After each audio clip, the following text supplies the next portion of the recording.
Le chevreuil de la Louisiane.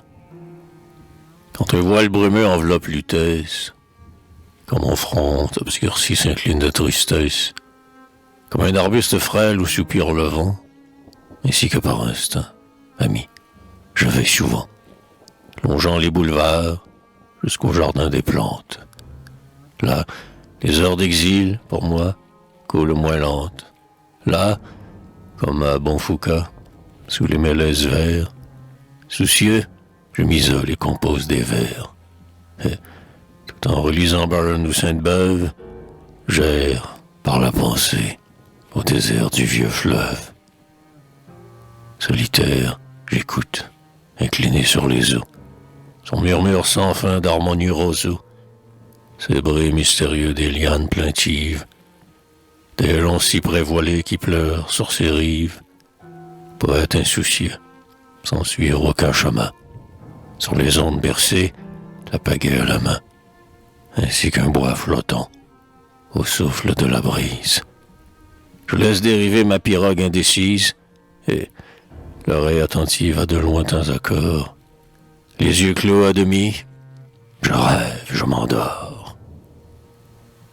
Et puis, quand au couchant un dernier rayon brille, quand du riant jardin on va fermer la grille, avant que de partir, d'un signe, d'un coup d'œil, d'un geste ami, je vais saluer le chevreuil, innocent orphelin que le destin condamne à vivre comme moi, loin de la Louisiane, loin des vierges forêts du vieux Michissippi.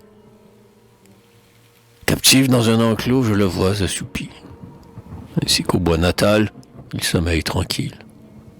Et moi, près de l'enclos, haletant, immobile, comme un père penché sur un fils au berceau, je l'observe endormi sous le frais arbrisseau.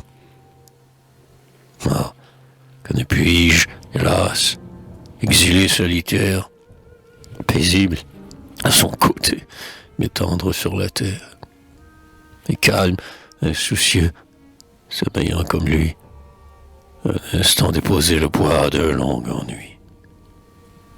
Ou plutôt que ne puis-je, heureuse créature, le rendre à la forêt, à la belle nature, et dans quelque désert vierge de pas humain, vivre seul avec lui, le nourrir de ma main, en faire un compagnon, un fils, une maîtresse, l'environner d'amour, de soins, de tendresse, le suivre pas à pas, boire au même ruisseau. Sous les lataniers verts, au bord des grandes eaux, ainsi que Jocelyn à côté de Laurence, près de lui m'endormir, ivre de sa présence, le caresser, l'aimer comme on aime une sœur, hardi, le protéger contre l'adroit chasseur, et dire à l'Indien, qu'ici ton arc s'arrête. Qui touche ce chevreuil m'en répond sur sa tête.